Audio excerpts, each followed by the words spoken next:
अब एक bad news मिली है कि फ़नी की नानी नहीं रहीं। ये न्यूज़ तो हमारे पास में सुबह ही आ गई थी। लेकिन क्या है कि जब तक कंफ़र्म ना हो जाए तब तक उसके बारे में बात नहीं करना चाहिए, और वो भी किसी के बारे में जो कि दुनिया में ना रहा हो। हमने पहले एक अपने पौधा के सब्सक्राइबर से कंफ़र्म किया, उसके बाद में हम आपके सामने ये लेकर आए हैं। यस, ये न्यूज़ पक्की है। देखिए, जब तक कंफर्म ना हो जाए किसी के बारे में इस तरह की बात करना बिल्कुल भी ठीक नहीं है। अभी आपने सुना ही होगा कि हमारे जो को पॉडकास्टर हैं, वो पिछले कुछ दिन से अपनी वीडियोस नहीं बना रहे थे, तो उसकी वजह से पता नहीं कैसे किसी ने कमेंट कर दिया कि उनकी दादी अब नहीं रही, जबकि ऐसा बिल्कुल भी नहीं था। तो कितनी बार ऐसा होता है कि कुछ कमेंट्स और कुछ डीएम, उनके ऊपर विश्वास नहीं किया जा सकता, खास तौर से इतनी सेंसिटिव जब इन्फॉर्मेशन हो। इसलिए हमने पहले कंफर्म किया और उसके बाद में आपके पास में आए ये न्यूज़ लेकर। अल्लाह उनकी मगफिरत करे और जन्नत फिरदौस में आला मकाम अदा फरमाए। और भी आप सब लोगों से भी ये गुजारिश है कि अगर आप सब लोग अब इनके कहने से तरह तरह से दुआएं करते हैं, तो ख़ास तौर से एक जो दुनिया से चला गया उसके लिए तो दुआ करनी बनती ही है। तो प्लीज़ उनके लिए दुआ कीजिएगा। आपका जो भी तरीका हो दुआ करने का, जैसे हमारे मुस्लिम्स में होता है, तो उसके अलावा अगर कोई और भी है और वो जिस तरह से भी दुआ करते हैं तो दुआ करनी चाहिए। अच्छा, इसी बीच में कुछ और बातें भी चल रही थी। एक तो ये बात निकल कर आई थी कि ये जो नानी है इनकी, जो अभी आज नहीं रही हैं, वो शादी के टाइम पे आईसीयू में थी, तो जो बेसिकली बिल्कुल सरासर गलत है। ये जो खबर आई थी ये बिल्कुल ही गलत थी। मैं ऐसा इसलिए कह रहा हूँ कि देखिए, हम कोई ऐसा बात नहीं करते हैं, हम कोई बिना कंफर्मेशन के कोई भी बात इस तरह से करना बिल्कुल ठीक नहीं रहता। तो आप देखिए, आप चालू के वो ब्लॉग्स देखिए, ऐसा तो है नहीं कि ब्लॉग में आपको ही ऐड कर दिया गया होगा। तो चालू ने स्पेशली नाना और नानी से मिलवाया है और वहाँ कैप्शन भी लगाया हुआ था। यहाँ तक कि जिस दिन आई है ये लास्ट इसने व्लॉग बनाया है, उस दिन भी वो वहाँ पर उनसे सलाम किया है इसने। और शादी के टाइम पे नाना नानी दोनों ही इस कंडीशन में दिखाई दे रहे थे कि वो कम से कम सीरियस तो नहीं है। और शादी के बाद में जो भी कुछ हुआ हो, यानी कि खास तौर से मैं रिसेप्शन की बात कर रहा हूँ, रिसेप्शन के बाद में जो भी कुछ हुआ हो तो कहना मुश्किल है, क्योंकि ये एज जो होती है और ख़ास तौर से बीमारियां जो लगी रहती हैं, उसमें कभी भी कुछ भी हो सकता है और ये सब अल्लाह की मर्जी होती है। लेकिन देखने वाली बात यह है कि किसी भी बुजुर्ग के लिए कोई गलत बात फैलाना है, ये बिल्कुल भी सही नहीं होता। अब देखिए, एक बात और मैं सबूत के तौर पे बात करना चाहता हूँ। जिस टाइम में शादी चल रही थी, यानी कि जितने फंक्शन हुए वो हुए, और लास्ट फंक्शन जो था इनका वलीमा था, और वलीमा जो था वो बेसिकली वो सबके लिए होता है। लेकिन उसके अलावा भी घर के अंदर बहुत सारे छोटी छोटी रस्में होती हैं जो कि निभाई जाती हैं, और वो सारी रस्में अगर आपने देखी हो इनके व्लॉग में थोड़ी बहुत और बाकियों के व्लॉग में, तो वो काफ़ी हद तक जो है हंसी खुशी के माहौल में चल रही थी। आप सोच के देखिए, अगर कोई हंसी खुशी का माहौल ना हो तो ऐसा कैसे हो सकता है कि ये सब चीज़ें ये चल रही हों। यानी कि नानी अगर वास्तव में ही अगर आईसीयू या बहुत ज़्यादा सीरियस होती तो किसी भी हालत में वो रस्में रोक दी जाती, या इस तरीके से शोर शराबे में बिल्कुल नहीं चल रही होती। और एक और सबूत की बात मैं आपसे करता हूँ कि अगर फ़नी की नानी है तो डेफिनेटली उसकी मदर की ये माँ है, तो उनकी मदर की माँ होने के नाते आप शालू की सास को आपने देखा होगा, जब ये लास्ट दिन वहाँ से चले हैं तब भी उसने हंस के विदा किया है। मतलब वो हंस रही थी और सब कुछ कर रही थी। इवन उसके घर में आने के बाद में उसकी क्लिपिंग कम थी, लेकिन जब ये चालू की विदाई हो रही थी, यानी कि वो मौधा से वापस आ रही थी, तो वो वहाँ पर दिखाई दे रही थी। तो आप इन सब सीनों के देख के आपको पता लग जाएगा इस बात का कि अगर उसकी माँ आईसीयू में होती है तो पहली बात तो ये है कि वो वहाँ से नहीं आती। यानी कि जब शादी के सारे फंक्शन ख़त्म हो गए थे और जब ये वापस आ रहे थे, और उस टाइम में अगर वो आईसीयू में चली जाती तो किसी हालत में उसकी बेटी यानी कि इसकी सास किसी हालत में भी वहाँ से नहीं आती। और अगर किसी तरीके से आ भी रही थी मन मार के या फिर किसी मजबूरी के कारण, तो वो हंस के कम से कम बिल्कुल नहीं बात करती। सब लोगों ने उसको हंस के विदा किया है, उसने भी हंस के सबको बाय कहा है। अब मैं आपको एक दूसरी बात याद दिलाता हूँ कि जब इससे पहले इसकी माँ यानी काफ़ी ज़्यादा सीरियस थी, यानी कि ये नानी बहुत ज़्यादा सीरियस थी, तब ये फ़नी और ये सब लोग जो देखने के लिए गए थे उनको, और जब ये देखने के लिए गए थे तब इनके साथ में चालू भी थी, और जब ये सब लोग ये गए थे तब इसकी सास का मुंह बिल्कुल ही उखड़ा हुआ था। यानी कि वो बिल्कुल भी हंस बोल नहीं रही थी, उसका चेहरा बहुत उतरा हुआ था। और इस बात को स्पेशली चालू ने अपने व्लॉग में बोला भी था कि अम्मी बहुत उदास हैं, अम्मी नहीं वो अम्मा कहती है, अम्मा बहुत उदास हैं और उनकी तबीयत बिल्कुल ठीक नहीं है, क्योंकि वो अपनी माँ की तबीयत की वजह से बहुत ज़्यादा परेशान हैं। तो ऐसा कैसे हो सकता है कि तब तो वो परेशान थी और अब जब शादी से वहाँ लौट रही थी और अपनी ही माँ के लिए वो दुखी ना होती। तो इन सबसे साफ दिखाई देता है कि वो उस टाइम में शादी के फंक्शन, लास्ट फंक्शन तक वो बिल्कुल ठीक ठाक थी, घर के अंदर थी और उनसे आशीर्वाद या ये कह लीजिए दुआएं लेने के लिए दोनों बहू और मतलब नया बेटा, मतलब जो सो कॉल्ड इसकी देवर और देवरानी जो नई आई है, उन दोनों ने उनसे जो है दुआएं भी ली हैं। और ये सब चीज़ हम देख चुके हैं, तो हम अलग बात कैसे कर सकते हैं। इसलिए बाकी की जितनी खबरें हैं वो सब इधर से उधर फैल रही हैं और फालतू में उड़ाई हुई हैं। मैं तो सिर्फ एक बात कहूँगा कि जो भी चीज़ होती है वो जब तक आप पूरी तरह से चेक ना कर लो तब तक उसके बारे में बात नहीं करनी चाहिए। और ख़ास तौर से अगर किसी के हेल्थ के इशू के बारे में बात हो, यानी सीरियसनेस की बात हो, तो फिर ज़रूरी बनता है कि उसको डबल चेक कर लिया जाए। चलिए, अब ये न्यूज़ पक्की है जो हम ये आपको बता रहे हैं। और फनी वहां पर चला गया है, यानी कि मौधा के लिए चला गया है ये सब खबर सुनने के बाद में। भाई अभी जो पता चला है वो ये पता चला है कि चालू नहीं गई है। अब डेफिनेटली अभी तो उसने व्लॉग बनाया है और अभी उसके पास में बहुत ही अच्छा ये बहाना है कि भाई मेरे बच्चे की तबीयत खराब है। लेकिन मैं इतनी अच्छी तरह जानता हूँ कि ये इतना नज़दीकी रिश्ता है, इतना ज़्यादा नज़दीकी रिश्ता है कि इस पर ये नहीं कहा जा सकता है कि चालू नहीं गई है तो कोई बात नहीं है।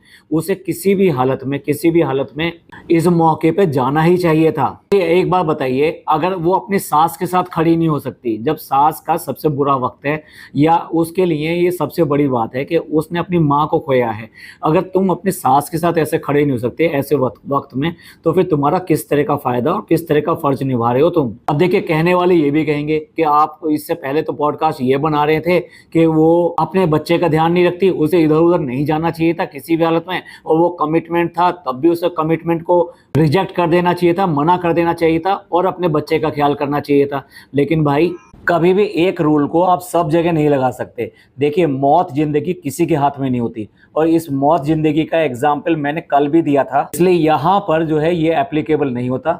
उसे हर हालत में अपने बच्चे को साथ में लेकर वहां पर जाना ही चाहिए था। वो बात दूसरी है कि बिना असिस्टेंट के, बिना नौकरानी के वो तो हिल ही नहीं सकती, उसका तो कुछ हो ही नहीं सकता। तो ठीक है, बड़ी वाली नौकरानी को साथ ले जा सकती थी या छोटी वाली नौकरानी भी चल सकती थी। जब बिना बुलाए शादी में ये पूरे टब्बर को लेके पहुंच सकती है जो इनवाइटेड भी नहीं है, तो यहाँ तो फर्ज बनता है। और फर्ज की बात क्या ही कहें, देखा जाए तो यहाँ पे चालू की अम्मी या फिर इनके भैया भाभी, इनमें से भी किसी ना किसी का, एक आदमी का मिनिमम से मिनिमम एक आदमी का तो जाना बनता है। क्योंकि ये जो मौत हुई है ये समधियाने में हुई है। समधियाना आप समझते हैं ना, लड़की के ससुराल में हुई है। तो इस बात को कम नहीं समझा जाता। आप लोग भी हमारे हिंदुस्तान में ही रहते हैं, आप लोगों को ही पता होगा कि समधियाने की कितनी वैल्यू होती है। और समधियाने में अगर इस तरह की अगर कोई हो जाता है तो उसके लिए आपका जाना बहुत ज़रूरी होता है। तो यहाँ पे तो मैडम, जनाब और अम्मी, इनमें से किसी ना किसी एक आदमी का जाना इस बात का रिप्रेजेंटेशन देके कि भाई इसके ससुराल से भी कोई आया है, क्योंकि चालू का जाना ससुराल से जाना नहीं माना जाएगा। चालू आज की डेट में उनके घर की बहू है, तो वो अगर जाती है तो वो बहू का अपना किरदार जो है वो निभाती है, अपनी जिम्मेदारी निभाती है। लेकिन चालू की अम्मी या इनके भैया भाभी में से कोई भी अगर जाता है तो वो ससुराल की तरफ से एक रिप्रेजेंटेशन होता है कि भाई वहाँ से कोई आया है। सच पूछो तो गांव वगैरह में अगर कहीं पे भी जाते हैं तो लोग पूछते भी हैं, अरे तुम्हारे घर से कोई आया है क्या, और तुम्हारे घर से कोई क्यों नहीं आया। इस तरह के सवाल हमेशा खड़े किए जाते हैं। मैं बिल्कुल भी बात इस बात की नहीं कह रहा हूँ कि दुनिया क्या कहेगी, ये दुनिया को कहने वाली बात नहीं है। ये एक फर्ज है जो मिनिमम रिक्वायरमेंट है एक रिलेशन को मेंटेन रखने की। मैं वैसे कह रहा हूँ, खुदा ना करे कल को इसके अम्मी और पापा, मैं चालू के अम्मी पापा की बात कर रहा हूँ, अगर इनको खुदा ना करे, या फिर देखिए मौत जिंदगी सबके साथ में, एक ना एक दिन सबको ही जाना है। तो अगर ऐसा कुछ हो जाता है तो क्या इसकी सास, इसके ससुर, कोई आएगा नहीं? और अगर नहीं आएगा तो फिर कितनी बुरी बात होगी। हालांकि ये लोग जो है ना, इनसे कोई भी एक्सपेक्टेशन रखना, उम्मीद रखना बिल्कुल ही नकारा है। बिल्कुल ही मतलब ऐसी बात है कि आप इनसे कोई भी उम्मीद रख नहीं सकते। मैं इसलिए कह रहा हूँ कि यहाँ पर भी कोई भी नहीं गया होगा, ये ऐसा मुझे लगता है। इसके अलावा इससे पहले भी देख लीजिए ना, पिज्जा के दादा चले गए थे तब इन्होंने कुछ नहीं किया। मतलब बच्चों से लेके बड़े तक किसी ने भी वहाँ जाने का नहीं समझा। और इसकी बात तो छोड़ ही दीजिए, किसी को सूचना देना या किसी को, अगर मान लीजिए इनके घर में कुछ भी हो जाए तो भैया दुआ करने के लिए ये व्लॉग खेलना शुरू कर देते हैं, हमारे लिए दुआ करो, हमारे लिए दुआ करो। इतना भी नहीं होता है कि ये एक कम्युनिटी लगा दें।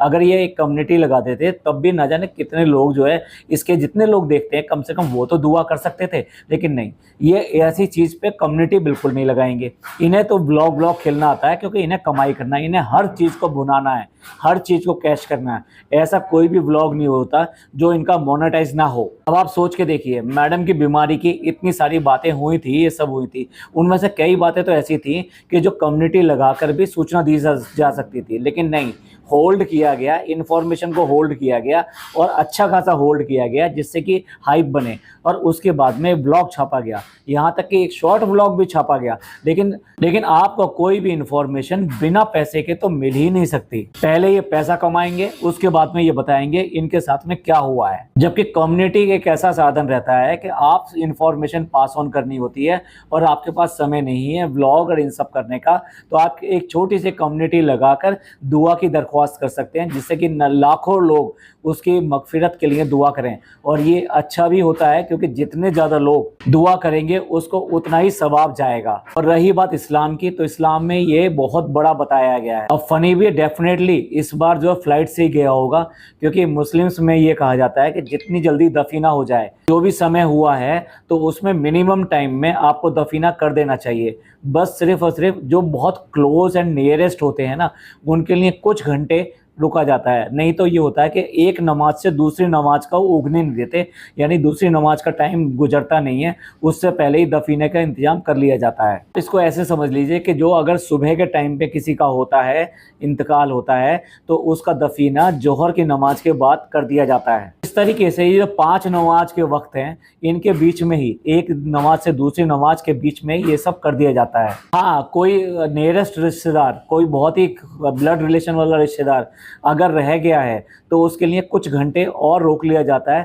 तो ऐसे में एक नमाज में भी वो आगे निकल जाती है। मेरे साथ ही हुआ था, मेरी ही सगी बुआ का इंतकाल हुआ था और मैंने ये कहा था कि मुझे 6 से 7 घंटे लगेंगे वहाँ पहुँचने में और तब तक आप मेरा इंतज़ार करना। तो सब लोगों ने इस बात का इंतज़ार किया था और उसके बाद में ही वो दफीना हुआ था। तो अगर कोई आपका ब्लड रिलेशन का कोई ऐसा आदमी रह जाता है, तो मैं इसलिए मैं कह रहा हूँ कि फ़नी इस बार तो फ्लाइट से ही गया होगा। अब ना तो किसी को डर लगेगा ना कुछ होगा। भाई मेरा कहने का मतलब ये है कि मौके की नज़ाकत देख के आपके रूल रेगुलेशन चेंज होते हैं। चालू को जाना चाहिए था क्योंकि उसके बच्चे की तबीयत खराब है, ये वाला रूल यहाँ पे नहीं चलेगा। तो बच्चा यहाँ पे कोई ऐसे एडमिट नहीं है। अच्छा, ये ऐसे लोग हैं, मुझे अब एक बात और याद आ रही है, जब इनकी दादी, मतलब इनकी सगी दादी, भाई इससे ज़्यादा नज़दीक और कौन हो सकता है, जब इनकी दादी गुजर गई थी तब भी इनके फैमिली से कोई भी आदमी वहाँ उनके दफीने में नहीं गया था। जिस बात के लिए बुरा भला दुनिया भर आज तक इनको बोलती है कि अगर सगी दादी को तुमने इस तरह से मरने के लिए छोड़ दिया। और इनका कहना क्या था कि इनके जो पापा थे वो हॉस्पिटलाइज थे, लेकिन भाई कुछ भी हो जाए, दादी एक ब्लड रिलेशन है, आप उसको भूल नहीं सकते, उसको कर नहीं सकते। तो ऐसे में ऐसा नहीं हो सकता, क्योंकि देखिए अगर हम अपनी दादी का हम नहीं चिंता करेंगे तो क्या अड़ोसी पड़ोसी रिश्तेदार वो उसका दफीना करेंगे? आप सोच के देखिए, ये एक ऐसी बात है। आप तो ऐसा छोड़ दिया आपने, इस तरह से तो लावारिसों का दफीना किया जाता है, मतलब जिनका कोई भी नहीं होता ना, तो सब लोग मिलके उनका दफीना कर देते हैं। तो बताइए कितने बुरे आदमी हैं कि इन्होंने अपनी ही दादी की, सगी दादी के दफीने का इस तरह से छोड़ दिया लावारिसों की तरह कि कोई भी आए और आके उनका दफीना कर दे। मुझे नहीं लगता कि कोई आदमी इतना ज़्यादा सख्त दिल और इतना खराब कैसे हो सकता है। और उसके बाद में ये आके घंटों घंटों भर जो रिश्तों का ज्ञान देते हैं पूरी फैमिली को। ऐसी आदत है कि रिश्तों का ज्ञान देने तो हम तो ऐसे हैं, हमारा लेवल वो है, तुम्हारा लेवल देख लिया। जो अपनी दादी का ना हो सका वो किसका होगा दुनिया में। और अब भी इसी तरह की चीज़ें दोहराने जा रहे हैं कि जब इनके घर से अगर कोई भी वहाँ दफीने में नहीं जा रहा है, और ख़ास तौर से चालू, भाई क्या ही कहूँ। चलिए अब ये सब चीज़ें मैं आपके ऊपर छोड़ता हूँ, आप इसको किस नज़रिए से देखते हैं? क्या चालू को वहाँ पे जाना चाहिए था? क्या चालू की अम्मी को वहाँ पे जाना चाहिए था?